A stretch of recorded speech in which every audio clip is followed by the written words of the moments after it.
क्या आप कर रहे हैं भाई? ऑपर्चुनिस्ट मामला है पूरा। देखिए, इसको राजनीतिक महत्वाकांक्षा भी नहीं कहेंगे, ना अपॉर्चुनिस्ट कहेंगे जी। इस वक्त बिल्कुल साफ है कि देश में सांप्रदायिकता मुद्दा रहेगी या विकास का मुद्दा रहेगा और करप्शन का मुद्दा रहेगा। तो मोदी जी का कोई भाषण आप देख लीजिए, पिछले 2 महीने से सिर्फ और सिर्फ विकास की बात करते हैं, और बात ही नहीं करते हैं, बल्कि उन्होंने विकास का मॉडल गुजरात को करके दिखाया है। बिहार उत्तर प्रदेश छोड़ करके बिहार उत्तर प्रदेश में पिछड़ा, अली अनवर जी, पिछड़ा का बेटा आपके हाथ में था, और आपने कहां तक विकास किया है ये सारा रिकॉर्ड भारत सरकार बिहार उत्तर प्रदेश में पिछड़ा का बेटा बन जाते हैं, और कभी आज तक पिछड़ा के लिए एक शब्द नहीं बोले। अच्छा, अब संबित जी के पास मंडल कमीशन का भी विरोध ही किया था। संबित जी की बात सुन लीजिए, जेडीयू की तरफ से क्या कह, मतलब जेडीयू के लिए ये क्या कह रहे तरफ से? एक जमाने में आप लोग साथ थे ना, बड़ा मुश्किल हो जाता है याद करना। आज भी साथ है, आज भी साथ है। मैं उत्तर के बाद देखिएगा। संबित जी, अब मैं उत्तर देता हूँ। देखिए, बहुत पीड़ा हो रही है सबको, स्वाभाविक रूप से जब इतना पीड़ा होता है तो इसी प्रकार का जो है वार्तालाप होता है जी। आज इतना डिबेट नरेंद्र मोदी जी को लेकर हो रहा है, सारे पार्टी के लोग बैठे हैं, नरेंद्र मोदी जी के लिए चर्चा कर रहे हैं। इसी को तो सुनामी कहते हैं, और सुनामी थोड़ी पानी फट के आएगा, यही सुनामी है। इतनी चर्चा हो रही है चारों तरफ, जो अच्छे ताकत है वो किस प्रकार से नरेंद्र मोदी जी को आगे बढ़ाए उसकी चर्चा कर रहे हैं, जो हिंदुस्तान को खत्म करने वाले ताकत है किस प्रकार से मोदी जी को रोके उसकी चर्चा कर रहे हैं। ये जो द्वंद्व युद्ध चल रहा है इसी को सुनामी कहते हैं। बहुत सारे आरोप लगा दिया आपने, सुनामी को जस्टिफाई कर दिया, आरोप को जस्टिफाई कर दिया। आरोपों पे आई। हाँ। पहला विषय, चाय बेचने वाला व्यक्ति, बार बार अभी अली अनवर साहब ने कहा है कि ओबीसी कार्ड चाय बेचने, यही तो पीड़ा है उनकी कि जो कार्ड वो खेल रहे थे आज वो नरेंद्र मोदी जी आ गए तो बाकी ओबीसी को और बाकी जो इन लोग कार्ड खेल रहे थे झूठा मूठा कार्ड, हाँ। उसको कौन पूछता है? वाकई जो कार्ड आप लोग बात कर रहे हैं ओबीसी और महादलित, नेता भी तो नाराज है ना। कौन नाराज है? बिहार में आपके नेता नाराज है? कोई नाराज नहीं है, बिल्कुल। आपके जो तमाम चेहरे बीजेपी के दिखाई देते थे आज वो चेहरे आज मंच पर नहीं दिख रहे थे। जरूरी नहीं हर कोई मंच पे हो, हर किसी को वायरल था क्या? मैं एक एक बता देता हूं। गिरिराज किशोर जी ने एएनआई को बताया ना कि उन्होंने बताया मेरे भाई का एक्सीडेंट हुआ था, हम भी सहानुभूति रखते हैं और मुझे हॉस्पिटल जाना पड़ा। आप देखिए चौबे साहब ने क्या बताया, उन्होंने बताया कि मैं बीमार था, वो बीमारी से बाहर रहते हैं। देखिए स्वाभाविक रूप से इतनी बड़ी का सवाल है कि वो लोग विरोध कर रहे हैं। नहीं, कोई विरोध नहीं, कोई विरोध नहीं कर रहा है। सुनिए, हम भाजपा आपकी चिंता कर लेगी, आप लोग पहले अपना बिना मेल का ब्याह है सर, बिना मेल का ब्याह, सब मेल है, ब्याह है। चलिए, यानी कि यहाँ एक सेकंड में एक छोटी सी रिपोर्ट और दिखा दूं। मुद्दा दरअसल यहां नहीं है कि भारतीय जनता पार्टी में क्या चल रहा है बिहार में, वो तो खैर है ही, लेकिन सबसे बड़ी बात यह है कि लालू प्रसाद यादव जो कि लगातार अपने आप को एक ऐसे व्यक्ति के तौर पर पेश करते रहे जो सेक्युलरिज्म की मिसाल है, कांग्रेस आज उनके साथ आती हुई दिखाई नहीं देती। एलजेपी ने आज तय कर लिया कि भाई मोदी हमारे लिए ज्यादा सेक्युलर हैं कम से कम लालू जी के मुकाबले, और ऐसे में जेडीयू भी अपने आप को सेक्युलर कहने का दावा करती दिखाई दे रही है। लेकिन अब कांग्रेस के लिए एक मजबूरी है, यहां पर लालू प्रसाद यादव के अलावा कांग्रेस के पास बिहार में कोई विकल्प है नहीं। हो सकता है कि अस्तित्वहीन स्थिति पैदा हो जाए कांग्रेस के लिए, और अगर ऐसा होगा जिससे दुर्भाग्यपूर्ण और कुछ नहीं हो सकता। देखिए रिपोर्ट। लालू ने एकला चलो का फैसला भले ही कर लिया हो, लेकिन कांग्रेस से गठबंधन की आस पूरी तरह खत्म नहीं हुई है। लालू नीतीश की घटती लोकप्रियता का फायदा उठाना चाहते हैं तो उन्हें मोदी का बढ़ता कद भी सता रहा है। यही वजह है कि बिहार की सियासत की नब्ज पकड़ने में माहिर लालू बार बार कांग्रेस से रिश्तों की डोर थामना चाहते हैं। हम माननीय सोनिया गांधी से भी पीसी के माध्यम से अपील करते हैं, इस लड़ाई में सांप्रदायिक ताकतों को रोकने के लिए हम लोग का साथ दें, विनम्रता पूर्वक। विधायक पासवान भले ही छिटक गए हों, लेकिन लालू कांग्रेस का साथ अब भी चाहते हैं। वजह साफ है, 2004 के लोकसभा चुनाव में कांग्रेस, आरजेडी और एलजेपी ने साथ साथ चुनाव लड़ा।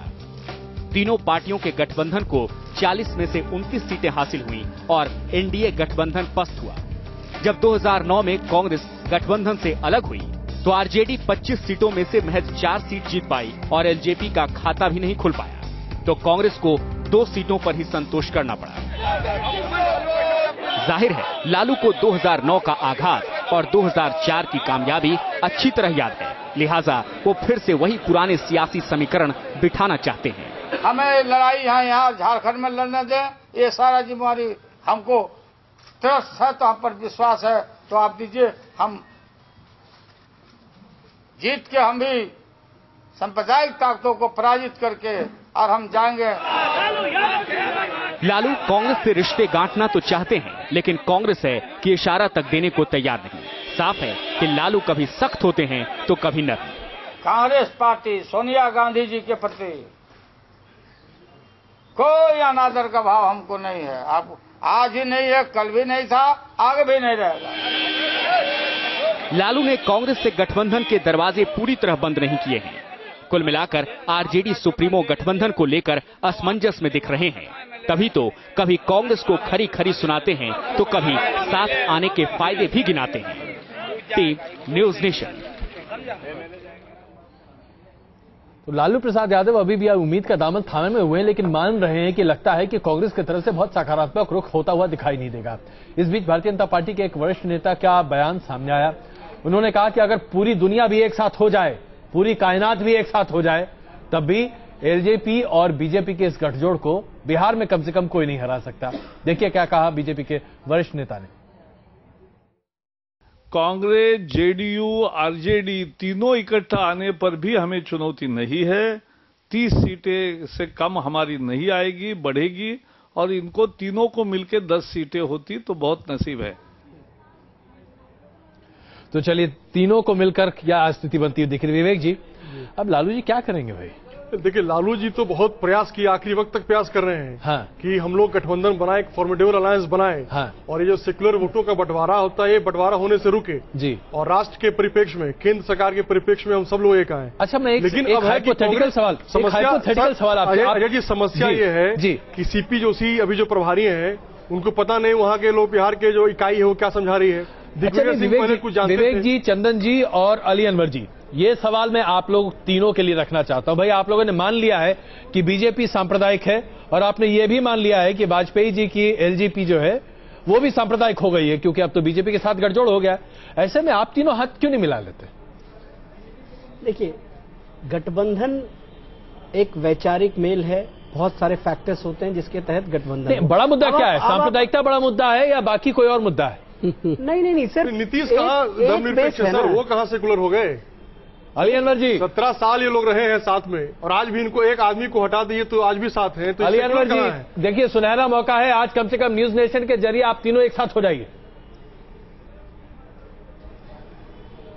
देखिए,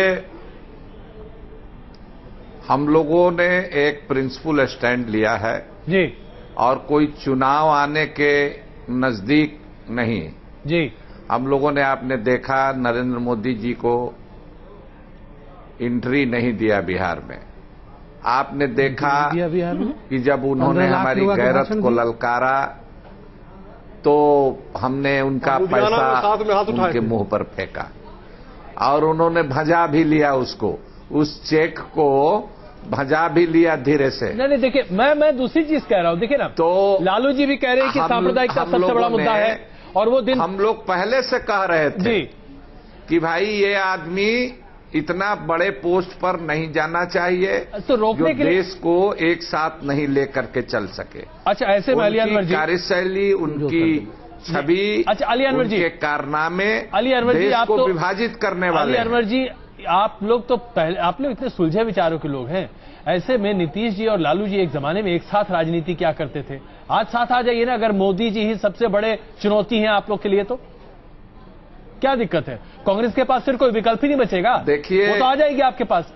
बहुत कुछ समय भी तय करता है जी। टीवी चैनल पर सब बात तय नहीं न होती है, जनता भी तय करती है। ठीक है, चलिए, ठीक है, चलिए, आपने संकेत दे दिया जी। नीतीश जी का है, नीतीश जी आ जाए पार्टी के साथ, राजद में शामिल हो जाए। देखिए, अब मुझे 1 मिनट टाइम दीजिए। आप देखिए ग्राउंड में परिस्थिति क्या है जी। परिस्थिति ऐसी है कि देखिए, पहले हम जब बच्चे थे, मैं भी बिहार में रहता था, तो वहाँ एक बहुत फेमस कहावत होता था, मजाक में मैं कह दूं कि जब तक रहेगा समोसे में आलू, तब तक रहेगा बिहार में लालू। अब भी समोसे में आलू है, मगर बिहार में लालू जी की क्या हो रही परिस्थिति वो हम देख रहे हैं। हम लोगों का वो ठीक है, वो तो हम जान रहे हैं। लालू जी की परिस्थिति ऐसी है कि कांग्रेस से दूर होने के पश्चात वैसे ही हो जाती है, समोसे में आलू नहीं होता है, वैसी हालत है। जहां तक जेडीयू का हालत है, तो यहाँ आलू और समोसा कौन है? नहीं, आलू ही है कांग्रेस समोसे के अंदर, अगर वही हट गया तो समोसा क्या करेगा, कुछ नहीं कर